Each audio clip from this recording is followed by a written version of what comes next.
പടച്ചവനെ കയ്യിലൊന്നും ചെയ്തു വെച്ചിട്ടില്ല റഹ്മാൻ. നന്മകൾ കുറവാണ് റബ്ബേ. ഞങ്ങളുടെ മരണം നീ നന്നാക്കണം അല്ലാഹുവേ. ഒരു ഷഹീദിന്റെ കൂലി കിട്ടുന്ന മരണം തരണേ അല്ലാ.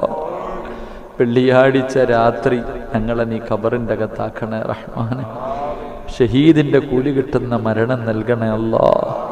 40 പേര് നല്ലത് പറയുന്ന മരണം നൽകണേ അല്ലാ. 100 പേരിൽ കൂടുതൽ മയ്യത്ത് നിസ്കരിക്കാൻ പങ്കെടുക്കുന്ന ഒരു മരണം തരണേ പടച്ചവനെ.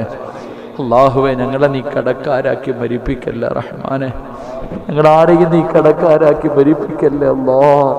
അല്ലാഹുവേ പടച്ചവനെ റബ്ബേ, ഹക്കടപാടുകൾ തീർത്ത് തൗബ ചെയ്തു മരിക്കാൻ ഭാഗ്യം നൽകണേ പടച്ചവനെ. അല്ലാഹുവേ ഇരിക്കുന്ന പ്രായമുള്ളവരെല്ലാരെയും നീ അനുഗ്രഹിക്കണേ അല്ലാ. ഈ സഹോദരങ്ങളുടെയൊക്കെ ജീവിത മാർഗത്തിൽ നീ ബർക്കത്ത് നൽകണേ തമ്പുരാനെ. അല്ലാഹുവേ ഈ കൂടപ്പുറപ്പുകളൊക്കെ നീ അനുഗ്രഹിക്കണേ അല്ലാ. അവരുടെയൊക്കെ മക്കളെ നീ നന്നാക്കണേ പടച്ചവനെ.